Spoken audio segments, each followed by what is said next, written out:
Hi guys, and welcome back to a coffee chat. I'm Dr. Boomer Brown with Doing Good at Work. Well, today we're looking at the emotional you, part of those 5 things that make up every human being: the physical part, mental part, emotional part, social part, and the spiritual part. Well, today we want to look at the emotional part from a little different angle. What we know is this is stress. It takes a toll on all of us. It takes a toll on us physically, mentally, emotionally, socially, and spiritually. What I know about stress is it's not going away. It's a part of who we are. It's a part of life. And life can be stressful at times. And what I want to encourage you today is this, that even though stress is not going away, you can learn to mitigate it in certain ways. You know, a recent study by an organization that you probably don't know, it's the National Bureau of Economic Research, said that in the average life of a CEO, when financial stresses are up, it decreases his or her life by 1.5 years.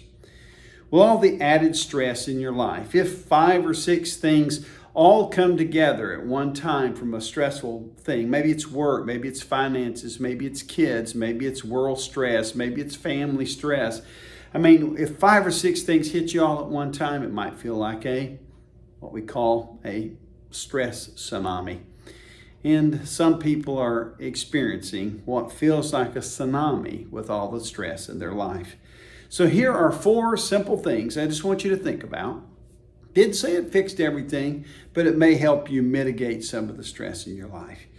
And the first thing is this. Number 1, know that you are not alone. You know, I've talked to you about the spiritual part of you. God is always there. But there's also other people that can be a part of your life. Sometimes just knowing someone or being part of a group or having someone you can talk to, like a mental health first responder at Doing Good at Work, or someone in a personal network where you can just sit down and share your worries, share your concerns. Sometimes that helps you unload the stress in your life. Here's another thing you can do. Get quiet for a moment. Take out a piece of paper, a pad, and start writing down all the things that stress you. Don't shortchange it. Don't leave things out. Try to put everything in there that you can think about. Just write it down. And then after you get all those stressors written down, look at them and ask this one question. Is this thing real, or is this just something happening in my mind? You can cross off the things that are just happening in your mind. They may not be real. What we know is 9 out of 10 things that we stress about generally never come to fruition. Here's another thing you can do to lower the stress and mitigate it in your life. You can take care of yourself. Make sure you're getting plenty of sleep. Get some rest. Get some exercise. Eat properly. Get to bed early. Have a life. Enjoy yourself. Take care of yourself. Take care of your body. And here's the last one. We talked a little bit about this last week. Identify the triggers in your life. We know that most triggers are somehow linked to our fears.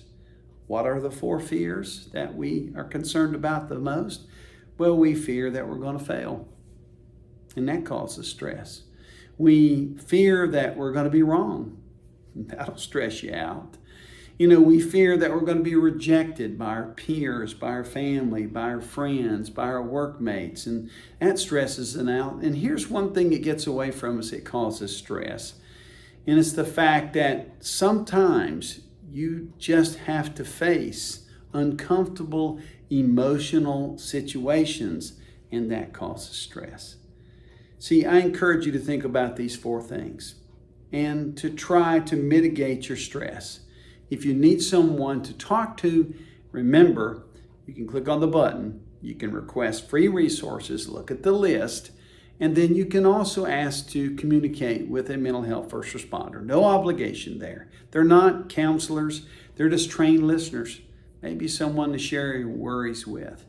If you do need a counseling referral, we can help you with that too.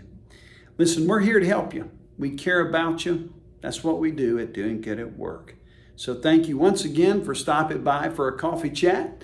And as always, look forward to seeing you next week on a coffee chat.